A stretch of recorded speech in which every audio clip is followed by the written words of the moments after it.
সত্য আমাদের থেকে চলে গেছে।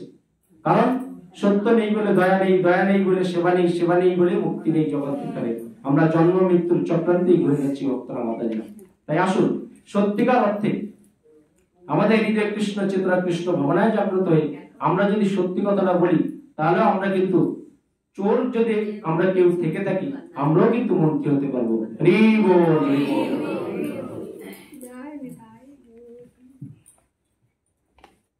তাই ভগবান শ্রীকৃষ্ণ দেখেন এই শ্যামকুণ্ড রাধাকুণ্ড তৈরি করলেন, তারপরে বহুলা এই অষ্টমী মাহাত্ম্য আমরা বললাম। আমার তো আরো সময় আছে, তাই না ভক্ত মাতা? এরপরে কি আছে? মাতাজি আছে না? পিঙ্কি রেডি আছে সবাই? ঠিক আছে, আমরাও থাকবো সারা রাত।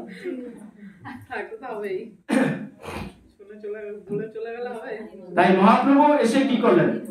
মহাপ্রভু স্বয়ং ভগবান শ্রীকৃষ্ণ চৈতন্য রূপে এসে এই অধপতিত মানব জীবনকে উদ্ধার করলেন। আজকে দেখবেন প্রায় বাড়িতেই কিন্তু একটা ঝামেলা হয় মা ছেলের মধ্যে, তাই না? মা ছেলের কি ঝামেলা হয়? যদি একটু খারাপ রান্না করে তাহলে কি হয়? ছেলে খেতে চায় না। তাই একটা সংসারে ছিল কৃষ্ণ ভক্ত, মা কৃষ্ণ ভক্ত, আর সন্তানরা কি ছিল? কৃষ্ণের নামই শুনতে পারে না। এই নিয়ে প্রায় সময় অশান্তি হতো। ছেলে কি চায়? ছেলে ঘুমিয়ে ঘুমিয়ে সকালবেলা বিছানা না ছেড়ে বেডটি চায়। আজকে অনেকে বেডটি চায় না। শাস্ত্রে কি বলেছে আমাদেরকে? যে সকাল সকাল প্রাতঃ স্নান করবে। প্রাতঃ স্নান করার পর আমরা কি করব? ভগবান শ্রীকৃষ্ণের সেবা অর্চনা করব, শ্রীমদ্ গীতা অধ্যয়ন করব, পূজা অর্চনা করব, তারপর আমরা কিছু আহার করব। কিন্তু দেখেন আমরা যুগকে পাল্টে দিয়েছি, আমাদের জীবনধারাকে পাল্টে দিয়েছি। আমরা আজকে বিছানায় মশারির ভিতরে ভিতরে বেডটি খাচ্ছি। তাই সেই সন্তান বেডটি চায় মাঝে মাঝে মার কাছে, আর মা কি করে? রাধা কৃষ্ণের বিগ্রহের সামনে বসে গীতা পড়ে বা পূজা অর্চনা করে। প্রায় দিনে ঝামেলা লাগে। এই ঝামেলা লেগে একদিন কি হয়েছে? মা ঠিক মতো ভগবানকে পূজা অর্চনা সেবার কারণে কি হয়?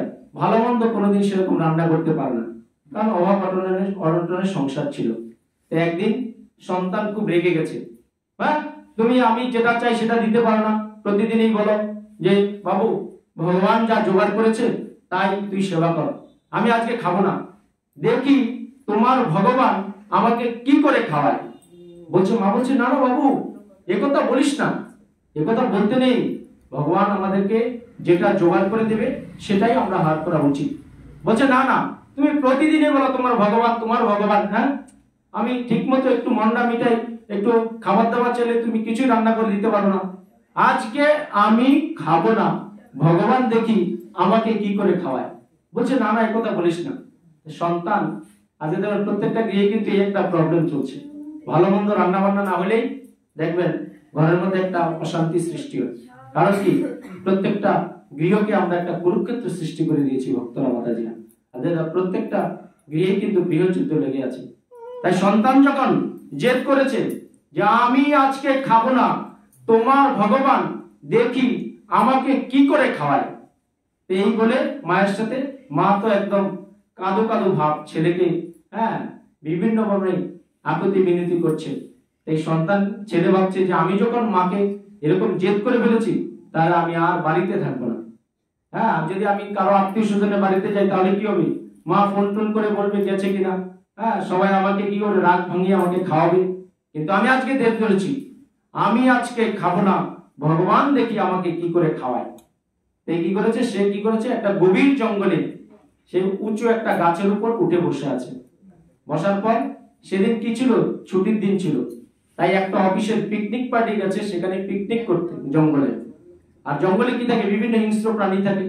তখন কোনো একটা আওয়াজ এসেছিল, আর পিকনিক পার্টির তখন এই রান্না হয় হয় ভাব। এরা কুমিল্লা রসমালাই নিয়ে গেছে, বুঝতে পারলেন? ঢাকার দই নিয়ে গেছে, বগুড়ার দই, ঢাকার রসমালাই, এইসব নিয়ে সব মন্ডা মিঠাই, আমাদের মামরতলার মিষ্টি নিয়ে গেছে, দামি দামি মিষ্টি, পিকনিক করতে গেছে। কলকাতার রসগোল্লা, তাই না? তো এইসব নিয়ে হাজির হয়েছে। এবার হঠাৎ জঙ্গলের থেকে এক আওয়াজ এসছে, আর ওই পিকনিক পার্টিরা ভাবছে বাঘ মনে আসছে। তাই প্রাণ পড়ে ওই খাবার দাবার এইভাবে ফেলে তারা ছুটে পালিয়েছে।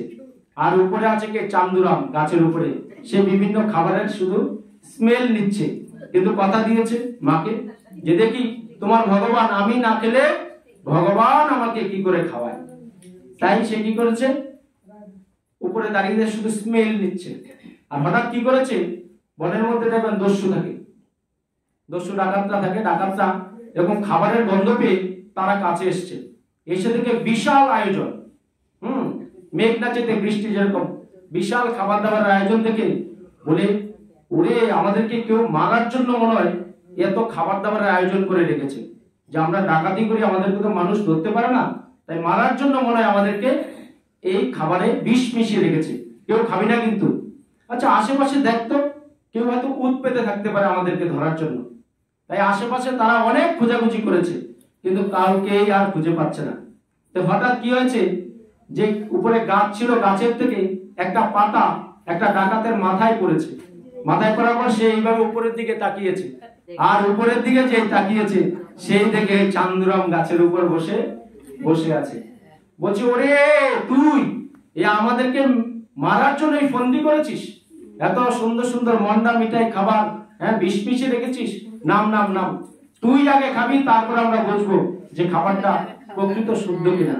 বলছে না না না, আমি নামবো না, আমি আমার মাকে কথা দিয়ে এসেছি যে আমি আজকে খাবো না, ভগবান দেখি খাওয়াই কি করে। ভক্তরা মাতারিরা বলছে নামবি না, এক্ষুনি কিন্তু একদম বাদ বের করেছে ডাকাতরা, গুলি করে দেবো কিন্তু। বলছে না না না, আমি মাকে কথা দিয়েছি আমি খাবো না, বিশ্বাস করুন আমি কিচ্ছু জানি না, আমি কোনো খাবারে বিষ টিষ মিশাই নিয়ে, বিশ্বাস করুন। বলে তুই নাম তাড়াতাড়ি।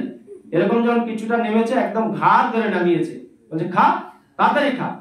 এবার সমস্ত খাবার কি হচ্ছে, একটু একটু করে ওকে খাইয়েছে। খাওয়ার পরে দেখে চান্দুরাম ঠিকই আছে, ফিট আছে, কোনো একটু হেলেও না দোলেও না। তখন বলছে কি রে, খাবারে বিষ মিশিয়েছিস, আমরা মনে করলাম খাওয়া দাওয়া করলি, ওদের তোর কিছুই হচ্ছে না। বলছে কাকু জানেন আমি খাবারে বিষ মিশাইনি, ওই পিকনিক পার্টি এসেছিল, ওরা হঠাৎ খাবার দাবার যখন হয়ে গেল কি একটা আওয়াজ পেলো, ওরা একদম প্রাণপণে দৌড়ে গেল, জানেন তো খাবার ঠিকই আছে, খাবারে কেউ বিষ মিশাইনি। বলছে ও তাই। এবার কি করেছে, খাইয়েছে, ওই চান্দুরামকে আবার ঘাড়ে কর্তানো দিয়েছে, বলছে যা।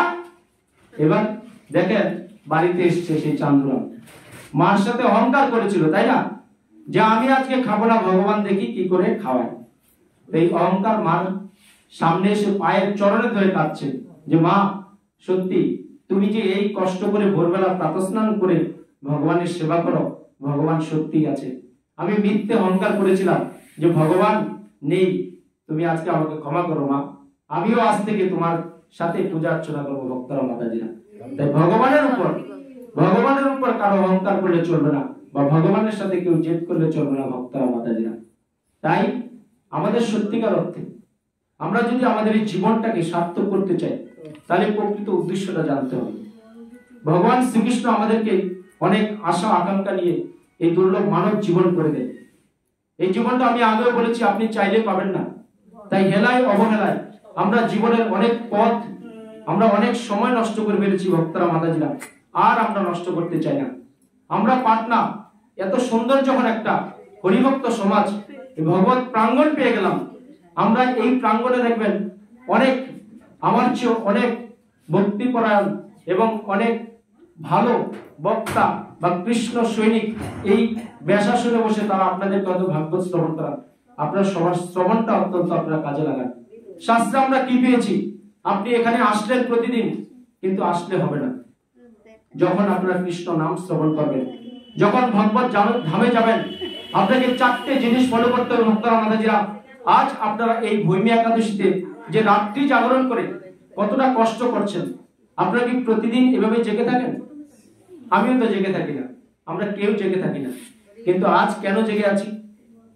আমাদের এই জীবনটাকে যদি আমরা এক বিন্দু সার্থক করতে পারি, ভগবান শ্রীকৃষ্ণের প্রিয় একাদশী। কারণ একাদশীটা কি, এটা কেউ সৃষ্টি করেনি। যমলার দক্ষিণ দ্বারে যখন নরক যন্ত্রণায় ভোগ করছিল অজ্ঞাত কারণে সে পাপ আত্মাগুলো, তখন ভগবান বিষ্ণু নিজে স্বয়ং একাদশী রূপে আবির্ভূত হয়েছিলেন এই অধপতিত মানব জীবনকে উদ্ধার করার জন্য।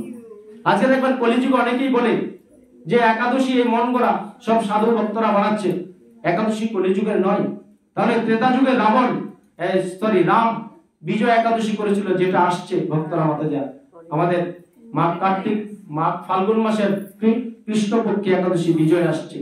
সত্য যুগে ছিল একাদশী, ত্রেতা যুগে ছিল, দাপর যুগে ছিল, আর কলিযুগে অধঃপতিত মানব জীবনকে যেন একাদশীকে বলেছে শাস্ত্রে সকল ব্রতের শ্রেষ্ঠ ব্রত হলো এই একাদশী। ভক্তরা মাতাজিরা, তাই আপনারা একাদশী করুন।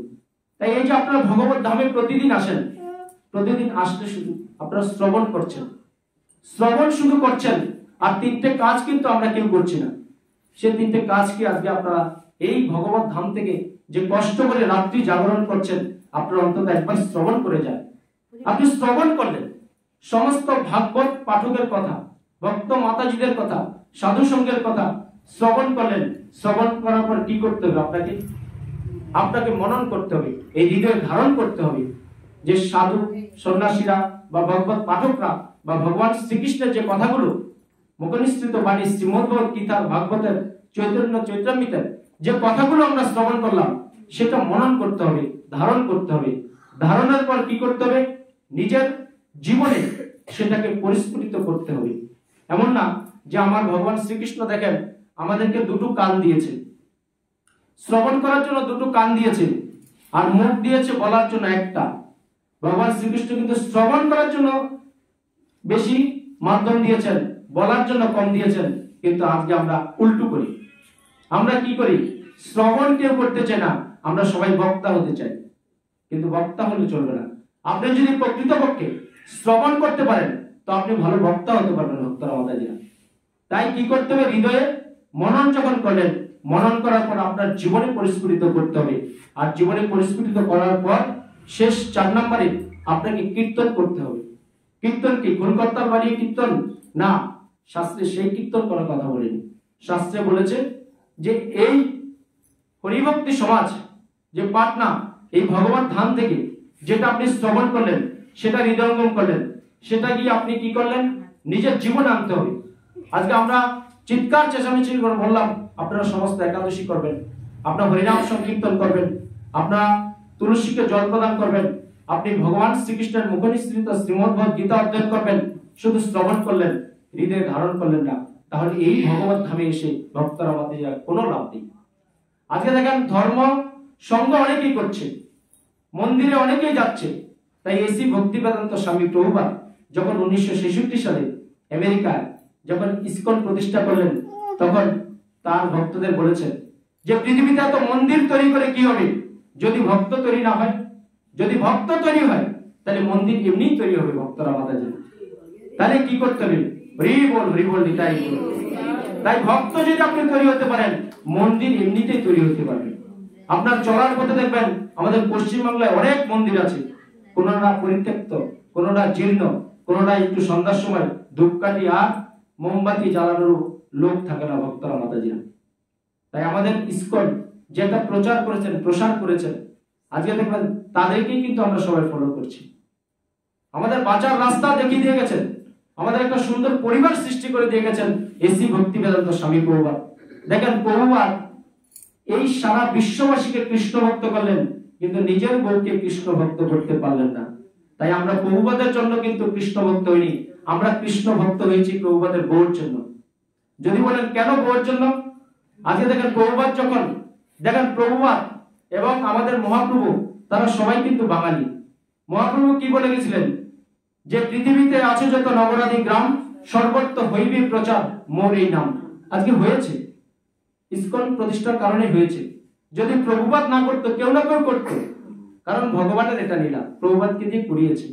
তাই প্রভুপাদ যখন কালীগঞ্জের কাঁঠাল বাগান বাড়িতে এই বসে বসে ভাগবত লিখতেন, তখন তার দরজাল বউ কি করতো? সেগুলো বিক্রি করে চা খেয়ে নিত। তাই প্রভুপাদের যখন 54 বছর বয়স হলো, তিনিও সংসারী মানুষ ছিলেন, তিনিও আমার মতো আপনার মতো বাঙালির সন্তান ছিলেন। আজকে আমরা বলি ইসকন আমেরিকা, নো, আজকে ইসকনের ফাউন্ডেশন আপনাকে জানতে হবে।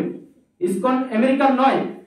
প্রভুপাদের যে গুরুদেব সরস্বতী ঠাকুর, যে ভক্তি বেদান্ত সরস্বতী ঠাকুর, তিনি তাকে কথা দিয়েছিলেন যে প্রভুপাদ তুই আমার সবচেয়ে শিক্ষিত স্টুডেন্ট। প্রভুপাদ ছিলেন কলকাতা স্কটিশ স্কুলের স্টুডেন্ট। তার বাবা বনেদি পরিবার ছিল, বড় বাজারে জামা কাপড়ের বিজনেস ছিল। ভক্তরা মাতাজিরা, আমারও কিন্তু জামা কাপড়ের বিজনেস। তাই আমি প্রভুপাদের মতো আমি হবো বা হতে চাই এটাও চাই না, মিলেছে তাই বললাম আর কি। তাই এই জামা কাপড়ের বিজনেস করতে প্রভুপাদের ছোটবেলা থেকে দেখতো যে ছেলে একটু ধর্মপরায়ণ। তাই একবার যখন প্রভুপাদের যে পক্স না পক্স বসন্ত যেটা বলি এটা হয়েছিল, তখন ডাক্তার বলেছিল তাকে চিকেন স্যুপ খাওয়াতে হবে। তখন যখন প্রভুপাদের মুখে দিয়েছে সে সেই সারা দিন বমি করেছে। তখন প্রভুপাদের বাবা বলছে না, আমার ছেলে যখন এই আমিষ আহার গ্রহণ করে না, আমি আমার ছেলেকে আমিষ কোনোদিনই দেব না। যদি আমার সন্তান মরেও যায় তবুও আমি তাকে আমিষ আহার খাওয়াবো না। তাই সেই প্রভুপাদ গৃহস্থ থেকে আমার আপনার মতো দেখিয়ে দিয়ে গেছে যে ধর্ম কাকে বলে, ধর্ম কিভাবে করবে। প্রভুপাদ বলে গেছে যে আমি পৃথিবী থেকে মরে যাব, কিন্তু আমার ভক্তদের জন্য আমি সমস্ত মন্দিরে থাকবো। দেখবেন আপনারা যখন ইস্কন মন্দিরে থাকবেন, ভগবানের পাশাপাশি বাইরে দেখবেন প্রভুপাদের একটা সুন্দর বড় ছবি থাকে ভক্তরা মাতাজিরা। তাই প্রভুপাদ আমাদের সমস্ত অজ্ঞতা কারণে যদি আমরা পাপও করে থাকি, প্রভুপাদ আমার শিক্ষাগুরু, আমার দীক্ষাগুরু রামঠাকুর, শিক্ষাগুরু শ্রী ভক্তিবেদান্ত স্বামী প্রভুপাদ, সে আমাদের পাপটা হরণ করে নেয়। তাই কি করে দেখেন বোর এই ভাগবত লিখতো, আর যখন বাড়ি থেকে প্রভুপাদও কিন্তু সেই বড়বাজারে বাবার বিজনেসে গিয়ে পার্ট টাইম বসতো। প্রভুপাদের 5টা সন্তান ছিল, ছেলে মেয়ে ভক্তরা মাতাজিরা। তাই তিনি চা খেয়ে নিতেন। তাই যখন প্রভুপাদের 54 বছর বয়স হলো আর গুরুদেব স্বপ্নে দেখাচ্ছে যে প্রভুপাদ তুই আমাকে কথা দিয়েছিস, তুই কেন এখনো সংসারে আছিস? তখন এই প্রভুপাদ একদিন গেল যে আমার পাণ্ডুলিপি কোথায়, আমি যে লিখে রেখেছিলাম। তখন বলছে আমি বিক্রি করে দিয়েছি, বিক্রি করে চা খেয়েছি। তখন বলছে প্রভুপাদ সিদ্ধান্ত নিচ্ছে যে আজই তোমাকে সিদ্ধান্ত নিতে হবে, you like tea or me, তুমি চা পছন্দ করো না আমাকে পছন্দ করো ভক্তরা মাতাজিরা। আচ্ছা তোকে বৃদ্ধ হলে কি হয়? নারী জাতির 3টে সোপান আছে, আমরা ভাগবতে পেয়েছি বা ভগবান শ্রীকৃষ্ণের লীলা পুরুষোত্তম বইয়ে পেয়েছি যে নারীরা বিয়ের আগে কি থাকে, বাবার গৃহে থাকে, বিয়ের পর স্বামীর আশ্রয়ে, আর যখন বৃদ্ধ হয়ে যায় তখন কি হয়, সন্তানের আশ্রয়ে থাকে। তাই প্রভুপাদ 54 বছর মানে মোটামুটি বৃদ্ধ হয়ে গেছে। আর তখন 5টা তরতাজা ছেলে মেয়ে ছিল প্রভুপাদের স্ত্রী। তখন বলছে no no no, I like tea, you know, মানে আমি তোমাকে পছন্দ করি না, আমি চাকে পছন্দ করি। তখন প্রভুপাদ সিদ্ধান্ত নিল তাই ঠিক আছে, তোমরা তোমাদের মতো থাকো। সবার অনুমতি নিয়ে তিনি বৃন্দাবনে চলে গেলেন। বৃন্দাবনে গিয়েও প্রভুপাদ শান্তিতে ঘুমাতে পারতেন না। তার গুরুদেব তাকে সেই প্রতি রাত্রে দেখা দিত যে প্রভুপাদ এই অধপতিত ভারতবর্ষ তোকে মর্যাদা দেবে না, তুই পাশ্চাত্য শহরে যা, তুই পাশ্চাত্য শহরে গিয়ে বিদেশিদের এই তিলক পরা, গলায় তুলসীর মালা পরা, টিক্কি রাখা, ধুতি পরা, পাঞ্জাবি পরা তাদেরকে শিখিয়ে আর কলিযুগের যুগধর্ম হরিনাম সংকীর্তন হরে কৃষ্ণ হরে কৃষ্ণ হরে কৃষ্ণ, শুধু কৃষ্ণ নামে মহিমান্বিত করে প্রভুপাদ চলে গেলেন আমেরিকাতে। 1 মাস এই জাহাজে ছিলেন ভক্তরা মাতাজিরা, 1 মাস জাহাজে ছিলেন। কত কষ্ট করেছেন, জাহাজে থেকে তিনি স্ট্রোক করেছেন, জাহাজে থেকে জন্মাষ্টমী পালন করেছেন, জাহাজে থেকে তিনি একাদশী ব্রত পালন করেছেন। 1 মাস পর আমেরিকাতে যখন নামলেন, একটা অপরিচিত জায়গা, ডান দিকে যাবেন না বাঁ দিকে যাবেন, সোজা যাবেন না পেছনে যাবেন, কিছুই তিনি চিনতে পারছেন না ভক্তরা মাতাজিরা। তাই সাংবাদিক এই ধুতি আর এই গেরুয়া পোশাক দেখে দৌড়ে এসেছে আমেরিকার সাংবাদিক, দেখেছে এ তো ইন্ডিয়ান। তখন এরা ইংলিশে বলছে, আমি তো ইংলিশ বলতে পারি না, বাঙালি ঘরের সন্তান, বাবা মা একটু লেখাপড়া শিখিয়েছিল, তাই বাংলা ভাষাটাই আমি ভালো করে বলতে পারি ভক্তরা মাতাজিরা। তাই বলছে যে আপনি কোথা থেকে এসেছেন? প্রভুপাদ বলছে আমি ভারত থেকে এসেছি। বলছে ভারত, এ তো আমরা শাসন শোষণ করে সব চলে এসেছি, কারণ ব্রিটিশরা তো আমাদের উপর অনেক অন্যায় অত্যাচার করে গেছে ভক্তরা মাতাজিরা, ইতিহাস আমাদেরকে সেটাই শেখায়। বলছে ভারত থেকে এসেছেন, আমরা তো সব শেষ করে দিয়ে এসেছি ওখানে, আপনি কেন এসেছেন? তখন প্রভুপাদ হেসে বলছে যে আপনারা সবকিছু সে শোষণ শাসন করে এসেছেন, কিন্তু আপনারা আসল জিনিসটাই তো আনতে পারেননি। বলে ভাই, বলে আসল জিনিস কলিযুগের যুগধর্ম হরিনাম সংকীর্তন, এই হরে কৃষ্ণ মহামন্ত্রটাই আপনারা আনতে পারেননি। তাই আমাকে ভগবান পাঠিয়েছে, যদি আমি দেখি এখান থেকে যদি ভক্ত তৈরি করতে পারি। তারপরে কি হচ্ছে, প্রভুপাদ নিজে হোটেলে কাজ করেছে ওই বৃদ্ধ বয়সে। তারপরে একটা পরিত্যক্ত দোকান ছিল, সেই দোকানটাকে পরিষ্কার করে সেখানে রাধাকৃষ্ণ স্থাপন করেছে। তাই প্রভুপাদের সাথে একজন তার ভক্ত বাঙালি পরিচয় হলো গোপাল প্রভু নামে। তারা 2 জন হোটেলে কাজ করত। তখন বিদেশিরা দেখতো যে এই দুটো বৃদ্ধ লোক এত হাসি খুশি থাকে কি করে, আমরা এত টাকা ইনকাম করি, এত আরামায়েশে থাকি, কিন্তু আমাদের কাছে মানসিক সুখ নাই। তখন প্রভুপাদ তার সেই প্রত্যেক ওই রাধা কৃষ্ণের মন্দিরের ঠিকানা দিয়ে দিত, বলছে আপনারা ওখানে চলে আসুন, আমাদের সুখের ঠিকানা। এই সুখের ঠিকানা করতে করতে এসি ভক্তি বেদান্ত স্বামী প্রভুপাদ 1966 সালে তিনি স্থাপন করেন ISKCON, international society for Krishna conscious, আন্তর্জাতিক কৃষ্ণ ভাবনামৃত সংঘ। ভাবনা অমৃত, ভগবানের নামটা অমৃত ভক্তরা মাতাজিরা। আজকে এই ইসকনের সংস্পর্শে এসে আমরা কি শিখলাম? আমরা শিখলাম যে কলিযুগের যুগতম হরিনাম সংকীর্তন। এর আগে আমরা জানতাম না, এর আগে আমার জীবনটা ছিল একটা উশৃঙ্খল। আজকে দেখবেন আপনি ইসকনের একটা লোক দেখলে আমরা একটা জিনিস খুব ভালো, মানুষের মন হৃদয় কাটতে পেরেছি, অন্তত আমাকে দেখলে বলে মানুষ, ওই যে হরে কৃষ্ণ যায়, এই যে হরে কৃষ্ণ, এই যে হরে কৃষ্ণ যায়। কারণ প্রত্যেকটা মানুষের কাজই হলো আমরা আমাদের সনাতনদের মানুষ বা যে ধর্ম, হরে কৃষ্ণ কোন হিন্দুর হরে কৃষ্ণ নয়, হরে কৃষ্ণ হচ্ছে সমগ্র মানব জাতির ভক্তরা আমাদের জেলা। যার কারণে এই হরে কৃষ্ণের আলোকে এসে আজকে দেখবেন হিন্দু, বৌদ্ধ, খ্রিস্টান, বিভিন্ন বিদেশিরাও এই 16 নাম 32 শ্লোকের দীক্ষায় দীক্ষিত হয়ে তারা রাজপথে শুধু হরে কৃষ্ণই আওড়াচ্ছে, হরে কৃষ্ণই বলছে। তাই আজকে এই এসি ভক্তিবেদান্ত ছিলেন বলেই আমরা এত একটা সুন্দর পরিবার সৃষ্টি করে দিয়ে গেছেন। এবং অজ্ঞাতার কারণে আমরা যদি ভক্তরা মাতাজিরা কেউ কোনোদিন বৈষ্ণব অপরাধ করে ফেলি, আপনারা তৎক্ষণাৎ তার চরণে আপনারা ক্ষমা প্রার্থনা করবেন, কারণ ভগবান শ্রীকৃষ্ণ সেটা বরদাস্ত করেন না। তাই তাহলে কি করতে হবে? যে ভগবান ধামে আসলেন, যে 4টে জিনিস আপনি শ্রবণ করলেন খুব সুন্দর করে। অনেকে আছেন যে ভগবান ধামে এসে ওই যেতে হয় যাই, তাই না, দড়ি মাছ নাচুই পানি, এই করলে চলবে না ভক্তরা মাতাজিরা। ডু অর ডাই, আপনার জীবনটা এইভাবেই তৈরি করতে হবে, করবো না হয় মরবো। তাই ভগবান ধামে যখন আসলেন আপনি শ্রবণ করলেন, শ্রবণ করার পরে কি করবেন? আপনার হৃদয়ঙ্গম করবেন, মনন করবেন, মনন করার পর আপনার জীবনে এটা পরিস্ফুট হতে পারে। আজ আমাদের দুঃখের বিষয়, আমরা কাউকে হিন্দুর পরিচয় দিতে পারি না। আপনারা এখানে বলুন তো ভক্তরা মাতাজিরা, আমরা কেন হিন্দু? আপনারা কেউ জানেন আমরা কেন হিন্দু? আপনারা তো অনেকেই জানেন, বা ইতিহাস আমাদেরকে শিখিয়েছে সিন্ধু নদের তীরে ফরাসিরা এসে বসবাস করতে বলে সেই থেকে সিন্ধু থেকে হিন্দু ধর্মের উৎপত্তি না। আমরা হিন্দু কেন? আমরা ব্রহ্মার সৃষ্টি, ভগবানের সৃষ্টি। আমরা ব্রহ্মার থেকে এসছে কে? প্রথম মানব, স্বয়ম্ভব মনু সদরূপা, সেই মনু থেকে এসছে মানুষ। আমাদেরকে ইতিহাস ভুল শেখায় আজকে। তাই ইতিহাস থেকে ভুল শিক্ষা আমাদের গ্রহণ করলে চলবে না। অরিজিনাল ভগবান শ্রীকৃষ্ণের মুখনিসৃত বাণী শ্রীমদ্ গীতা আপনারা পড়ুন। এই গীতাকে বলা হয়েছে একটা প্রাথমিক প্রাইমারি শিক্ষা। কারণ কি?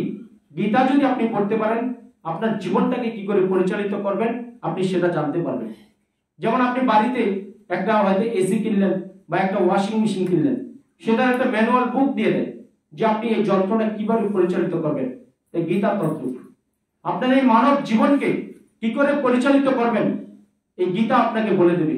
তাই গীতাকে বলেছে প্রাইমারি। এটা শাস্ত্রে এই গীতাকে দুধের সাথে তুলনা করেছে। ভাগবতকে বলা হয়েছে মাখন, আর চৈতন্য চৈতন্যকে বলা হয়েছে কি ক্ষীর। গীতাকে কি বলেছে? প্রাইমারি। আর ভাগবতকে আমি যদি বলি আপনার উচ্চ শিক্ষা, আর চৈতন্য চৈতন্য হলো পিএইচডি ডিগ্রি। তাই আমরা যদি প্রাথমিক শিক্ষাটা আমরা সত্যিকার অর্থে 18 অধ্যায় 700 শ্লোক হৃদয়ঙ্গম করতে পারি, তো আমরা এই ভগবত ধাম থেকে যেটা শিখলাম সেটা আমাদের জীবনে পরিস্ফুটিত করতে হবে। পরিস্ফুটিত করার পর কি করতে হবে? আমরা হিন্দুর পরিচয় ওই ভুল ইতিহাস হলেও চলবে না। যদি আপনি কোন মুসলমান ছেলেকে জিজ্ঞাসা করেন, ভাই তুমি কেন মুসলমান, সে কি বলবে জানেন? যে আমি এই জন্যই মুসলমান, আমার ধর্মের নাম ইসলাম, আমি এই জন্যই মুসলমান, আমার ধর্মগ্রন্থ কোরআন শরীফ, আমি এই জন্যই মুসলমান, আমার ধর্ম পবিত্র স্থান মসজিদ, আমি এই জন্যই মুসলমান, আমার দাড়ি এবং টুপি নবীর সুন্নত। এই হলো মুসলমানের পরিচয়। কিন্তু আজকে আমরা হিন্দুর পরিচয় কেউ দিতে পারি না। তাই আজকে ভক্তরা মাতাজিরা হিন্দুর আসল পরিচয় জেনে যান। হিন্দুর আসল পরিচয় হলো আমার ভগবান শ্রীকৃষ্ণ। সবাই বলুন, আমার ভগবান শ্রীকৃষ্ণ, আমি এই জন্য হিন্দু। আর দ্বিতীয়, আমি এই জন্য হিন্দু, আমার ধর্মগ্রন্থের নাম শ্রীমদ্ ভগবত গীতা। বলুন, আমার ধর্মগ্রন্থের নাম শ্রীমদ্ ভগবত গীতা। আমি এই জন্য হিন্দু। আমি এই জন্য হিন্দু যে আমার পবিত্র স্থান হচ্ছে মন্দির। আমি এই জন্য হিন্দু যে আমি ভগবানের পূজা করি। ভক্তরা, মাতাজিরা, এই চারটে জিনিস আপনারা বলুন, তবে কিন্তু আপনি একটা বিধর্মী অন্য সম্প্রদায়ের মানুষের কাছে নিজের পরিচয়টা অন্তর দিতে পারবেন। আজকে সবাই আমরা বোকামির মতো কথা বলি। দেখবেন ম্যাক্সিমাম মানুষ কি বলে, আমি দোকানে বসে বসে অনেক বিজ্ঞ লোককে জিজ্ঞাসা করি যে আপনি কেন হিন্দু, তখন থমকে যায়, তখন বলে আমার বাবা হিন্দু, মা হিন্দু, তাই আমি হিন্দু। হিন্দুর পরিচয় কিন্তু এর মধ্যে সীমাবদ্ধ। তাই সত্যিকার অর্থে আপনারা এই ভাগবত ধামে এসে যেটা আপনারা শ্রবণ করলেন, সেটা মনন করবেন, সেটা নিজের জীবনে পরিস্ফুটিত করতে হবে। তারপরে কি করতে হবে? কীর্তন করতে হবে। কীর্তন কোথায় করবেন? আপনি তো সংসারী মানুষ, আপনার পরিবারে ভাই বোন আছে, আত্মীয় স্বজন আছে, তাদের সাথে নিয়ে একটু আলোচনা করুন যে ভাগবত ধামে গেছিলাম, ভাগবত ধামে হিন্দুর পরিচয়, আজকে আমাকে গলায় তুলসীর মালা রাখতে হবে। আমরা অনেকে তুলসী মালা করতে লজ্জা পাই। আমার দোকানে সেদিন একজন প্রায় 75 থেকে 80 বছর বলছে, তুমি অল্প বয়সে কি সুন্দর গলায় তুলসীর মালা পরো, তিলক পরো, দেখলে কি ভালো লাগে। তাই বললাম, মাতাজি আপনি পড়েন না কেন? বলে আমার তুলসী মালা পড়তে লজ্জা করে। আসতে বলে, যদি পাশের লোক শুনে তাতেও লজ্জা পাবে। তাই আমরা জীবনের প্রকৃত সমস্যাটাই জানি না, আর সমস্যাটাই মানুষের জীবনের প্রকৃত সমস্যা। ভক্তরা, মাতাজিরা, হিন্দুর আসল পরিচয় গর্বের সাথে বাঁচুন না। এই আমাদের ধর্মটা সনাতন। হিন্দুর এটা একটা পরিচয় যে আমার ধর্ম সনাতন, আমার গ্রন্থ শ্রীমদ্ গীতা, আমার পবিত্র স্থান মন্দির, আমার ভগবান শ্রীকৃষ্ণ। এই চারটে জিনিস জানুন, চারটে জিনিস বলুন। কোন মহাপণ্ডিত আপনাকে আর কিছু বলতে পারবে না যে আপনি কেন হিন্দু নন। আমরা বোকার মতো বললে হবে না আমার বাবা হিন্দু, মা হিন্দু। সেই রাস্তা ভুলে যান। আজকে সময় এসছে, আজকে আমরা পাশ্চাত্য আর যুগে নেই, আমরা আধুনিক যুগে আছি, স্যাটেলাইট মাধ্যমে আছি। ভক্তরা, মাতাজিরা, আমাদেরকে ফাস্ট হতে হবে।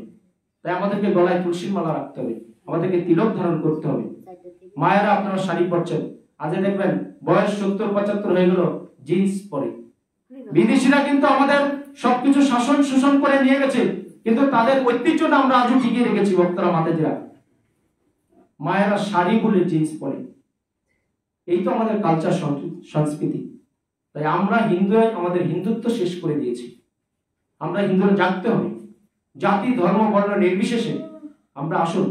সত্যিকার অর্থে আমরা এই হৃদয়ে কৃষ্ণ চেতনা, কৃষ্ণ ভাবনায় জাগ্রত হই, তবেই আমরা এই কৃষ্ণ ধামে আসা, ভগবত ধামে প্রতিদিন আসা আমাদের জীবনটা সার্থক হবে। আজকে আমরা শুধু ভয় পাই। আজকে দেখবেন স্কুল কলেজেও কত অধপতন হিন্দু। আমার ভাই বোনের সাথে সেদিন আমার আদর্শ স্কুলে পড়ে একটা টিচার বলছে যে তুমি কেন গলায় তুলসী মালা পড়ো? গলায় তুলসী মালা পড়লে কি তুমি অঙ্কে বেশি পাবে? দেখেন হিন্দুরাই আমাদের হিন্দুর কতটা অধপতন করছি। এই তো হিন্দু ধর্মের অবস্থা। সত্য ত্রেতা দ্বাপর যুগে কোনো দিন অন্য ধর্মগুলো ছিল না।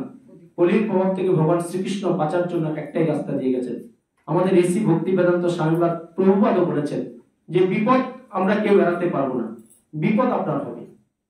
সেই বিপদ হবে, সময় হয়ে গেছে। তাই বিপদ থেকে বাঁচার জন্য কি হবে? কোনোদিন যদি আমরা সত্যিকার অর্থে ভগবান শ্রীকৃষ্ণ শ্রীমতী রাধারানীর সেবায় ব্রত থাকি, তাহলে বিপদগুলো আমাদের কি হবে? ছোট হবে। যদি আমার কোনোদিন পুরো হাতটা কাটা যেত, সেদিন আমার আঙ্গুলের মাথাটা কাটা যাবে। কারণ ভগবান শ্রীকৃষ্ণ মাতৃগর্ভে আমার কর্মে যা হওয়ার তাই দিয়েছে।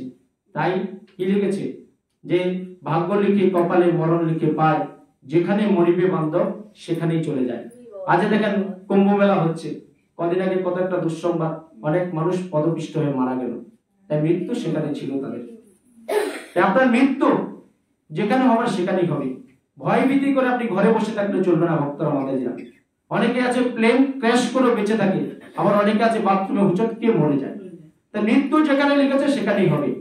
তাই আমরা মৃত্যুকে জয় করতে চাই। মৃত্যুকে কিভাবে জয় করবেন?